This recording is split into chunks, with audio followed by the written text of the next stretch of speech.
In 1953, American professor Charles Hampton published an article claiming that long before humans appeared on Earth there was already another thriving civilization. This idea seemed utterly unbelievable, yet later on the CIA classified those parts of his work. Why would intelligence agencies hide something that lacked a shred of common sense, right? Or were they afraid that the scientists' speculations might turn out to be pure truth? After all, our planet has been around for over 4.5 billion years. Well, the Homo sapiens species emerged nearly 300,000 years ago. Do we really think that Earth couldn't have been home to someone other than humans over such an extensive period? When recent discoveries in this field will certainly make you question everything you thought you knew. In this video, we'll delve into the true IQ of dinosaurs, the way mushrooms might survive a nuclear pogo, and most importantly, the possibility of another civilization flourishing on Earth millions of years before the rise of humanity. Let's dive in. Foreign. There are numerous gaps scientists prefer to discuss in general terms. One of such paradoxes is the construction of the pyramids. Researchers insist that people at that time were engaged only in primitive gatherings, but who erected these monumental structures? This is the Pyramid of Chichen Itza, located in Mexico. This is the tomb of the pharaoh Jose in Egypt. And this is the sanctuary of Kop Ker, situated in Cambodia. The thing is, all of them are built according to the same principle, but at entirely different times. Some similarities between these monuments cast doubt on the entirety of human history, like the stones in their walls fit so perfectly that not even a human hair can squeeze through the gaps, and all of this without any binding mortar walls. With a similar construction have been found near the city of Cusco in Peru, as well as in Greece, Japan, and even on Easter Island. Just to remind you, many of these locations are separated by vast oceans. It seems like all these structures were built by one culture much more advanced than the people of that time. Of course, such a theory may sound like a fantasy now, but could we ever discover traces of an ancient civilization if we didn't even bother to start searching? At least this view is shared by Jason Wright, a leading astronomer at the Pennsylvania State University. Some of the most enigmatic phenomena of antiquity are still believed to be the incredible technological achievements of the Indus Valley Civilization in 1829. Amidst the territory of modern-day Pakistan, explorer Charles Mason stumbled upon the ruins of Haramba, a city that would leave even modern architects in awe. Its urban planning was unparalleled, with streets aligned precisely from north to south and east to west. But what was the purpose behind this meticulous layout? The answer lies in the city water management system. Judging by the findings of archaeologists, many inhabitants of this prehistoric capital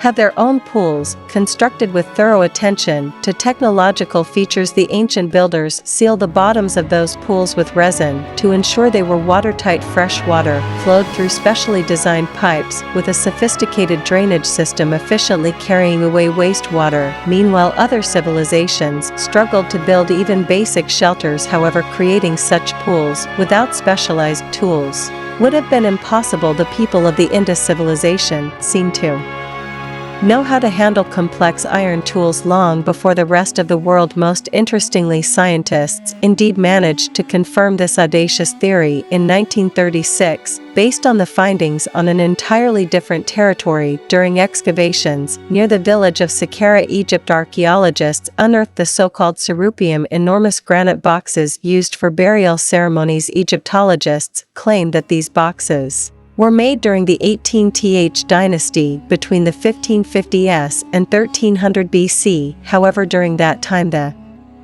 Egyptians hardly used any metal tools, so how did they manage to create these granite boxes with perfectly straight angles and remarkably smooth and thin walls? Besides, on the walls of some of these boxes, scientists discovered a few mysterious marks and strange grooves. Wait a minute, haven't we seen something similar before? The same grooves are left by modern drills. Could it be that another more advanced civilization encouraged the development of ancient Egyptian society with complex mechanized equipment, but why do we still know so little about such a progressive culture? Why haven't we found any other substantial evidence that an advanced civilization once existed on Earth? The answer to this question may lie with astrophysicist Adam Frank and climatologist Gavin Schmidt. In 2017, these scientists attempted to envision what would remain of our own civilization if we simply vanished one day. The answer seemed obvious. The immense megacities would continue to stand without humans, perhaps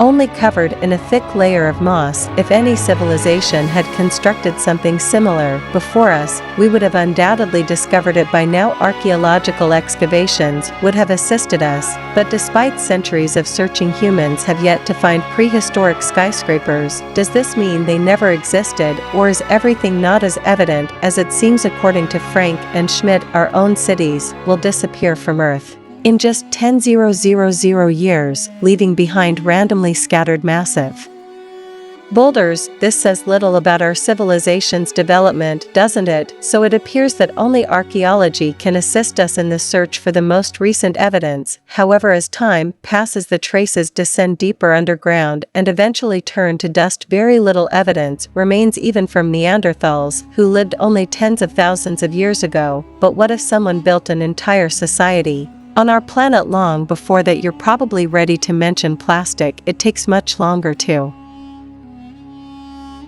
decompose than organic materials. If there had indeed been an advanced civilization before us, they would have undoubtedly left behind such waste. Yet researcher Alan Weissman claims in his book The World Without Us that if humans were to cease all activity right now, a significant portion of our plastic waste would eventually degrade due to ultraviolet radiation in bacteria in just 20,000 years. And if, for instance, a global catastrophe wiped out the previous civilization, its traces would disappear even faster. Although some surviving settled in other areas and passed on their knowledge to different cultures, that could be how the ancient Egyptian and Indus civilizations achieved such heights. The problem is further complicated by the fact that today less than 3% of Earth's surface is inhabited. The previous civilization could have occupied an even smaller area. Even if they left behind waste similar to plastic, it's now even more challenging to find it than locating a single sand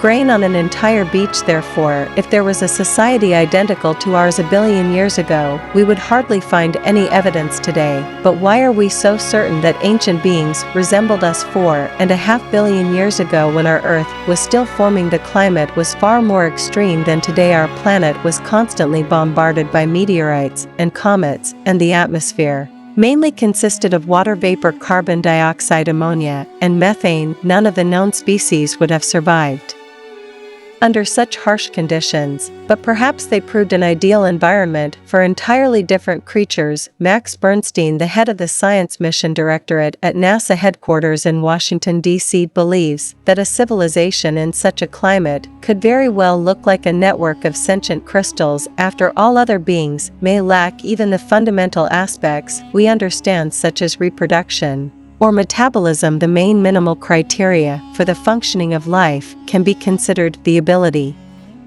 to accumulate energy and transmit information from generation to generation, but the means for that can turn out to be anything. In that case, billions of years ago, certain minerals could have developed an entire society without the assistance of DNA molecules. When a crystal grows, new atoms layer by layer adhere to its surface in a specific sequence, and if a small crystalline sheet breaks off, it retains these properties. It's remarkably similar to the birth of a new organism, isn't it? Moreover, there would indeed be no traces left after such a civilization. So should we stop searching altogether, or do humans still have a chance to find their prehistoric predecessors? Could an advanced civilization leave absolutely no evidence behind? Adam Frank and Gavin Schmidt believe we should still look for something. Yes, physical proof may be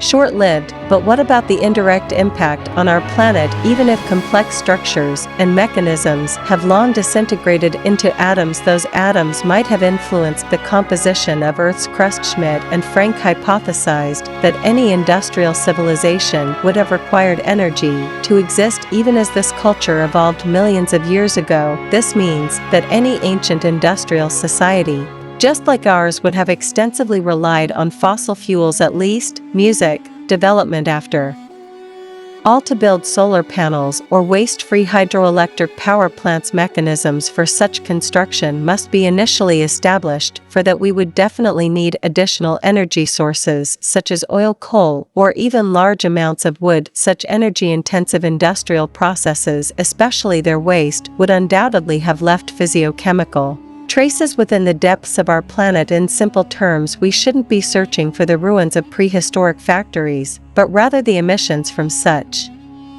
production. Schmidt compares this to searching for fingerprints. When investigating a crime in such cases, we first try to gather maximum information and only then embark on finding the culprit. So why not apply the same method in the search for an ancient civilization? To begin with, we should pay attention to significant accumulations of radioactive elements in atypical places, because it's improbable that they ended up there on their own. Strangely enough, this brings us back to the mysterious Indus Valley civilization. During excavations in the state of Rajasthan in northwest India, archaeologists discovered an entire layer of radioactive ash, but these incredible findings surely didn't end there. In 1977, researcher David Davenport embarked on excavations of the ruins of Mohenjo-daro, a major in the city. Soon the scientists stumbled upon a pit with a diameter of 50 meters. All the stones inside seemed to have melted and transformed into a glass-like substance, but such a phenomenon could only occur at very high temperatures, reaching around 1500 degrees Celsius. It gave the impression that a nuclear explosion had occurred on the territory of the Indus Valley civilization long before our era. Strangely enough, ancient legends only confirmed such daring speculation. The Mahabharata is one of the greatest epic works of Indian literature that holds incredible cultural significance, not only in India, but also in many other parts of the world, and within its pages, there are descriptions of a powerful explosion, shiny as bright as 10,000 suns, capable of burning down entire nations. Furthermore, it vividly portrays the aftermath of such a detonation, survivors losing their nails and hair, and the land and food becoming contaminated. Sounds just like the consequences of a nuclear catastrophe in Hiroshima, doesn't it? But even if the representatives of the Indus Valley civilization were advanced enough to create nuclear weapons as early as the 3rd millennium BC, they were still humans. However, what about pre-human societies? Oddly enough, in the history of our planet, there have been other periods that indirectly indicate intelligent intervention. Today, we live in the era of hyperthermia, a sudden rise in temperature in various parts of the globe caused by human activity. But 56 million years ago, something similar occurred on Earth. The temperature rose so drastically that the average market the poles reached 20 degrees Celsius. Of course, excessive industrial activity couldn't have been the cause, or could it? Scientists now blame cyanobacteria, also known as blue-green algae. During that period, their population in the world's oceans increased several hundredfold. However, how exactly cyanobacteria managed to influence the climate remains a mystery, or were they merely byproducts of another far more advanced society? The concept of a crystalline civilization still appears too unfathomable.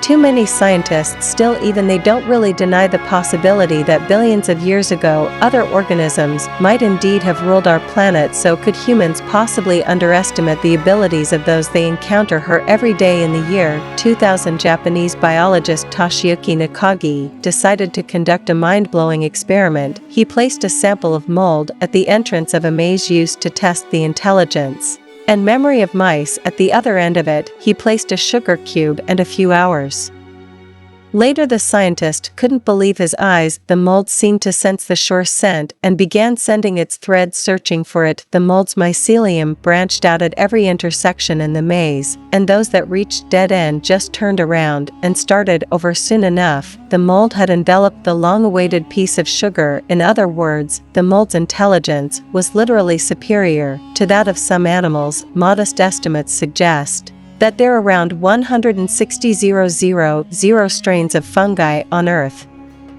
For millions of years, they silently evolved in the most challenging conditions, and now they're capable of altering their environment as effectively as in intricate human technologies. For instance, in Chernobyl, where radiation levels still rise high in some areas, researchers discovered a fungus capable of feeding on radioactive waste while simultaneously cleansing the space around it. We consider ourselves the pinnacle of evolution. But how many of you can make the world a better place just with your presence? Moreover, a few years ago, during a study of the Amazon rainforest, a group of students from Yale University stumbled upon a fungus that can actually feed on plastic waste. It happened pretty unexpectedly. The fungus simply devoured the container where it was placed for further examination. But if millions of years ago a civilization of intelligent fungi existed on Earth, what could have like what we usually call a mushroom is actually just the tip of the iceberg. The true mystery lies within the mycelium itself, a network of delicate filaments that practically envelopes our entire planet. Within 10 cubic centimeters of soil you can find a staggering 8 kilometers of fungal threads, so those mushrooms peeking out of the ground are merely the fingertips of these networks, the tools for which the organism disperses its spores. Nowadays,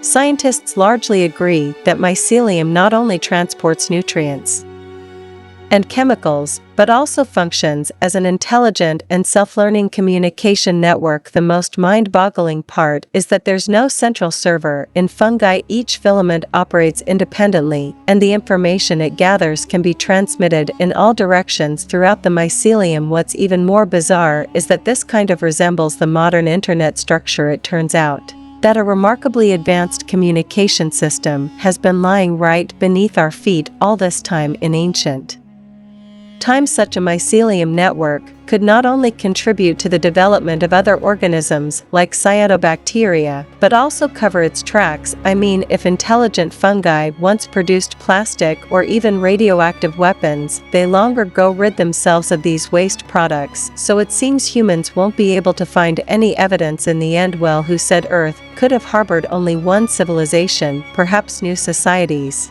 emerge on our planet every few tens of thousands of years, especially considering we've managed to acquire some intriguing clues. After all, in 1970, in one of the episodes of the legendary TV series Doctor Who, the so-called Silurians appeared. They were fantastic humanoid reptiles. According to the storyline, they were the first intelligent beings on Earth. Of course, at that time it was all just innocent entertainment. However, this concept was later backed up by specific scientific justifications. We've all seen the enormous fossilized remains of dinosaurs, but do we know how they actually lived for many years? The scientific community believed dinosaurs were ferocious and rather dumb creatures. After all, according to the analysis of their cranial cavities, the brain of the massive Stegosaurus was no larger than a walnut. However, recent research indicates otherwise. In 2021, paleontologist Diego Pol proved that most dinosaurs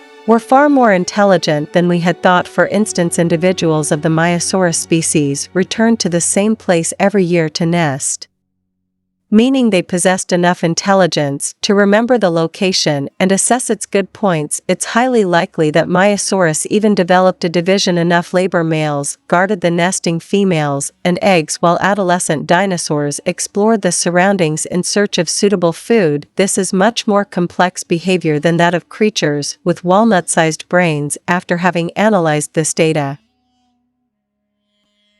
researcher Lori Marino concluded that most dinosaurs resembled intelligent birds rather than sluggish reptiles. Have you ever witnessed a crow or a parrot distracting a human's attention to let another bird snatch a couple of snacks? Trust me, they're capable of much more. It's astonishing that birds also have small brains compared to the rest of their bodies, even though that's what allows them to fly, is they would struggle to lift their heads if they were too heavy. Nevertheless, the neurons in their brains are densely packed with several times more neural connection per gram of brain compared to mammals. This means a small brain didn't prevent dinosaurs from building their own empire. After all, the human brain today isn't significantly different from the brains of our primitive ancestors, but that hasn't stopped us from launching spaceships. So why do we underestimate the ancient reptiles to such an extent? This is the Troodon, a genus of small dinosaurs that scientists consider one of the Most intelligent some researchers even speculate that they bred their large relatives, much like livestock. In other words, they may have advanced at least to the level of an agricultural society. Weirdly enough, their physical features bear a striking resemblance to something human. Could they be the true Silurians, the ancient beings who developed a sophisticated civilization long before humans appeared on Earth? What do you think?